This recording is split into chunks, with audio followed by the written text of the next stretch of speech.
Hello దివ్య, చెప్పవే. News చూసావా? ఏంటి? మన జూనియర్స్ అందరినీ డైరెక్ట్గా నెక్స్ట్ ఇయర్కి ప్రమోట్ చేశారు. అవునా?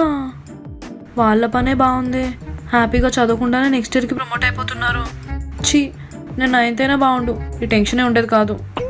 ఇందాకే మా ఇంట్లో వాళ్ళు మాట్లాడుతుంటే విన్నానే, 10th వాళ్ళని కూడా డైరెక్ట్గా ఇంటర్ ప్రమోట్ చేస్తున్నారంట. అవునా? నువ్వు నా బెస్ట్ ఫ్రెండ్ కాబట్టి నీతో చెప్పాను, నువ్వెవరికి చెప్పకే. హే, ఫస్ట్ టైం తెలుసా? పొద్దున్నే మా అన్నగాడి మొహం కాకుండా పుస్తకాల మొహం చూశాను, అందుకనేమో ఈ గుడ్ న్యూస్. మనకేం తెలియనట్టే ఉందాం. మన ఫ్రెండ్స్ ఎవరికి చెప్పకూడదు, వాళ్ళు పెద్ద టాపర్స్ అని ఫీల్ అవుతుంటారులే. ఇదిగో, ఎవ్వరికి చెప్పినా చెప్పపోయినా ఆ దొంగ మొహం రోష్టికి మాత్రం చెప్పకు. ఒకసారి జామెట్రీ బాక్స్ అడిగితే ఇవ్వనని పెద్ద పోస్ కొట్టింది. సరే, నేను అమ్మ పిలుస్తుంది, నేను మళ్ళీ చేస్తాను. బాయ్. బాయ్. దేవుడా, ఓ మంచి దేవుడా, వైరస్ వచ్చి అన్నీ ఆగిపోయాయని బాధపడాలో, లేకపోతే అసలు మాకు ఎగ్జామ్సే లేకుండా చేసామని హ్యాపీగా ఫీల్ అవ్వాలో అర్థం కావట్లేదు. ఈ లాక్డౌన్ అవగానే 100 కొబ్బరికాయలు కొడతాను స్వామి. అమ్మా అమ్మా, ఏంటి అరుస్తున్నావు? అరుపులు కాదమ్మా, ఆనందం. అంత ఆనందం దేనికే? ఈ లాక్డౌన్ అవగానే మనం బోల్డ్ అంతా షాపింగ్ చేయాలి. బ్యాగ్ అని, బట్టలని, అబ్బో మనకు చాలా పనులు ఉన్నాయి. ఇంకా ఎగ్జామ్సే అవ్వలేదు, అప్పుడు ఎందుకే అవన్నీ నీకు? పూరమ్మా, మాకు కూడా ఇప్పుడు ఎగ్జామ్స్ లేవంట. 9th క్లాస్లోనే మమ్మల్ని కూడా ప్రమోట్ చేసేస్తున్నారంట. రేపటి నుంచి 2 జల్లు వేసుకోక్కర్లేదు, ఆ డొక్కు యూనిఫామ్ వేసుకోక్కర్లేదు, ప్రతిరోజు సాయంత్రం ట్యూషన్కి వెళ్ళక్కర్లేదు, నువ్వు పెట్టే ఆ లంచ్ బాక్స్ తీసుకెళ్ళక్కర్లేదు. మరీ ముఖ్యంగా చిన్నపిల్ల అని మీతో మాట్లాడాల్సిన అవసరం నాకు లేదు. ఇప్పుడు నేను ఇంటర్, ఇవన్నీ నాకు చాలా మామూలు విషయం తెలుసా. ఎవరు చెప్పారు ఇవన్నీ? కొంపదీసి మీ డాడీ వాట్సాప్ గ్రూప్లో మెసేజ్ చూసావే ఏంటి అంకుల్స్వి? లేదు, మా ఫ్రెండ్ వాళ్ళ డాడీ చెప్పారంట. దాని మొహం, దాని నమ్మకు. మీ 10th క్లాస్ వాళ్ళకి అలాంటివి ఏమి ఉండవు. ముందే చదువుకోపో. నీకు ఇప్పుడు తెలియదులే, నువ్వు వెళ్ళి వంట చేసుకో, నేను హాయిగా టీవీ చూసుకుంటా.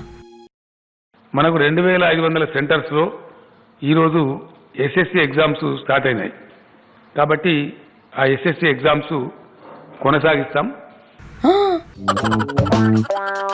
ఎగ్జామ్సా?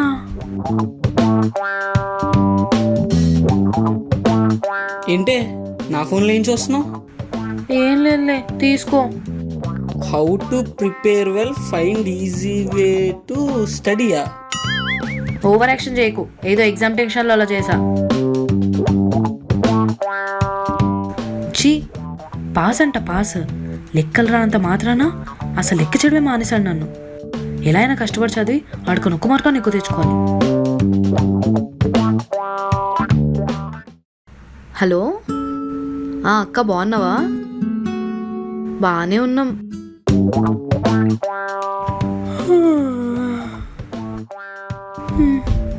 ఇదేంటి, బుక్ పట్టుకుని నిమిషానికి ఇలా నిద్ర స్టార్ట్ అయింది. తరాలు మారినా ఈ పుస్తకం పట్టుకోగానే నిద్ర వచ్చే రోగం మాత్రం మారదు. ఏంటో ఈ దిక్కుమాలిన వైరస్ వల్ల అసలు పిల్లలు చదువులు అవ్వట్లేదు, ఏ పని అవ్వట్లేదు. ఏదో చదువుతుందిలే, స్కూల్కి ట్యూషన్కి పంపిస్తేనే ఆ మాత్రం చదివేది. ఇంక ఇప్పుడు ఇంట్లో ఏం చదువుతుందో, ఎలా రాస్తుందో. సర్లే, 1 గంట స్లీప్ వేసి లేవగానే కష్టపడి 3 hours చదువుతాను, ప్రామిస్.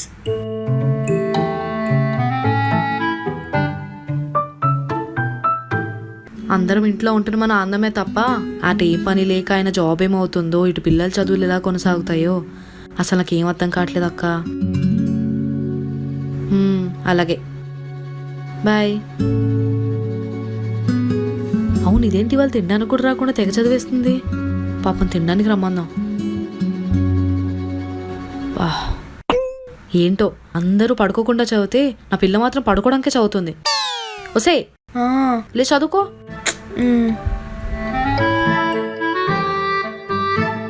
ఈ యూనిట్ మనం చదివేశాంగా, ఒకసారి రివైజ్ చేస్తే చాలేమోలే.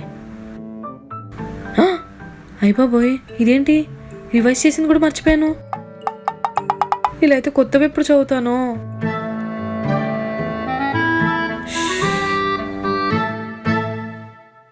ఏంటి ఆ సౌండ్? ఏం చేస్తున్నావు అక్కడ? ఏం లేదమ్మా, టేబుల్ క్లీన్ చేస్తున్నా. ఇప్పుడు నీకు ఎవడు క్లీన్ చేయమంటున్నాడు అవన్నీ? అంటే 24 గంటలు చదువుతూనే ఉండాలా? కొంచెం కూడా రిఫ్రెష్ అవద్దా?